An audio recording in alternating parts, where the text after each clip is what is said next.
शैतान तांत्रिक की भूतिया कुर्सी की कहानी लेकर आई हूँ। तो चलिए स्टार्ट करते हैं।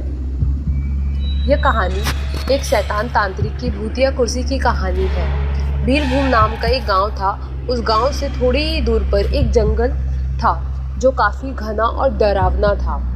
रात के समय जो भी उस जंगल से होकर गुजरता वो कभी वापस नहीं आया। उसी जंगल में एक बहुत ही सिद्ध तांत्रिक रहता था। उसे तंत्र मंत्र के अलावा कोई और काम नहीं आता था। वह उस जंगल से रहकर भूतों से बात करता था और उनको अपने वश में कर लिया करता था। कभी कभी गांव में किसी भी की तबीयत खराब होती तो वह लोग उसके पास जाते और वह तांत्रिक अपने तंत्र मंत्र से उन लोगों को ठीक कर देता था। गांव के लोगों को उस तांत्रिक पर बहुत विश्वास हो गया था। उन लोगों को लग रहा था कि यह तांत्रिक हमारे और हमारे गांव का रक्षक बनकर आया है, लेकिन उन्हें पता नहीं था वो तांत्रिक अपने जादू मंत्र से धीरे धीरे करके गांव के एक एक आदमी को गायब कर रहा है। तांत्रिक ने अपने पास एक कुर्सी रखी थी। वह कोई मामूली कुर्सी नहीं थी। जब भी वह पूजा पाठ करता था उसी कुर्सी पर बैठकर करता था ताकि वह सिद्ध तांत्रिक बन सके और जो चाहे वह कर सके। कुछ समय बाद गांव में हड़कंप मच गई कि आखिर हमारे गांव के लोग धीरे धीरे गायब कहाँ हो रहे हैं। फिर उन्होंने उस तांत्रिक पर शक जताया और एक दिन गांव के कुछ लोग उस जंगल की ओर चल दिए यह पता करने की आखिर हमारे गांव के लोग अचानक गायब कहाँ हो रहे हैं। वे लोग धीरे धीरे जंगल से बहुत अंदर चले गए। जंगल एकदम घना और डरावना था। थोड़ी ही दूर आगे जाने के बाद उन्हें एक रोशनी जलती हुई नजर आई। फिर वे लोग वहां जाते हैं और देखते हैं कि वह तांत्रिक एक बहुत ही पुरानी कुर्सी पर बैठा है और वह तांत्रिक अपने पैर के नीचे एक आदमी को दबा के रखा है जो कि बेहोश हालत में था।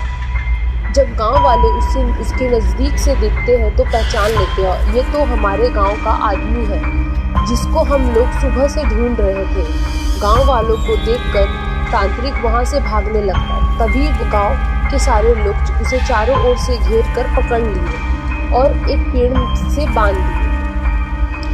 फिर पूरे जंगल में आग लगा दिए और उस आदमी को लेके अपने गांव लौट गए। अब उस तांत्रिक ने देखा कि गांव वालों ने जंगल में आग लगा दी, अब तो मैं नहीं बचूंगा। वह बहुत चिल्लाया, मुझे बचाओ, लेकिन उसे कोई बचाने नहीं आया और धीरे धीरे आग की लपटें तांत्रिक के पास गई और वह आग से जलकर मर गया। लेकिन कुर्सी जैसी की वैसी ही रही। उसे एक आंच तक नहीं आई क्योंकि तांत्रिक ने उस कुर्सी को जादू मंत्र से बनाया था। यह बात किसी को भी पता नहीं था कि वह तांत्रिक मरने के बाद भी नहीं मरेगा। गांव वाले अब खुश थे कि अब हमें किसी बात का डर नहीं है। कुछ समय बीतने के बाद एक दिन गांव का एक आदमी दोपहर के समय अपने खेत में काम कर रहा था। गर्मी का दिन था और उसे बहुत जोर की प्यास लगी थी। वह पानी पी के थोड़ा आराम करने के लिए उसी जंगल में चला गया जहां तांत्रिक रहा करता था। वहां जाकर देखा कि एक बहुत सुंदर कुर्सी रखी हुई है। वह देखने में बहुत लुभावनी कुर्सी लग रही थी मगर वह एक भूतिया कुर्सी थी। वह आदमी उसे लेकर अपने घर आ गया। उस कुर्सी को देखते ही मन एकदम खुश हो जाता था। उसके घर वाले भी कुर्सी को देखकर खुश हो गए। उसे नहीं पता था कि वह अपने घर कुर्सी नहीं बल्कि अपनी मौत लेकर आया है। जैसे ही वह कुर्सी पर बैठा तभी कुर्सी ने उसे पकड़ लिया। उसके घर वालों ने बहुत कोशिश की लेकिन उसे कुर्सी से नहीं उठा पाए। देखते ही देखते यह बात गांव में आग की तरह फैल गई। गांव के लोगों ने भी बहुत कोशिश की उसे उस कुर्सी से अलग कर सके, लेकिन वह लोग भी असफल हो गए। उसे काटने और तोड़ने की भी कोशिश की गई लेकिन वह कुर्सी का कुछ नहीं हुआ। थोड़ी ही देर बाद गांव वालों के सामने ही उस कुर्सी में अपने ही आग लग गई।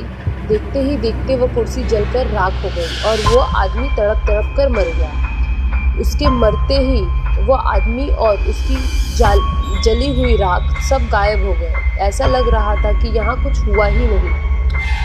तब से ऐसी घटना हर 2 या 3 दिन पर गांव में होने लगी। कभी कुर्सी तो कभी टेबल तो कभी खटिया बनकर लोगों को लुभाता था और उन्हें तड़पा तड़पा कर मारता रहा। उस कुर्सी वाले भूत ने गांव में इतना दहशत फैला दिया था कि सभी लोग गांव छोड़कर के लिए सोचने लगे। फिर एक आदमी ने इस सब से बचने का उपाय किया। वह एक साधु बाबा के पास गया और अपने गांव में होने वाली सारी घटनाओं के बारे में बताया। दूसरे दिन सुबह होकर ही वह साधु बाबा उस गांव में आए और सबको अपने अपने घर से घी और चावल और लाल कपड़ा लेकर आने को कहा। साधु बाबा ने उस गांव के चौराहे पर एक पूजा करवाई। साधु बाबा ने सुबह से लेकर शाम तक उस पूजा में हवन किया और सभी लोगों को उस लाल कपड़े में थोड़ा थोड़ा चावल डालकर दिए और बोले कि इस कपड़े को सब अपने घर के दरवाजे पर लटका देना। अब से कोई तुम्हारा कुछ नहीं बिगाड़ पाएगा। सारे लोग ऐसे ही किए जैसे साधु बाबा ने कहा था। उस दिन से उस भूत ने किसी को भी कुछ नुकसान नहीं किया और गांव के लोग बिना डरे अच्छे से रहने लगे। धन्यवाद।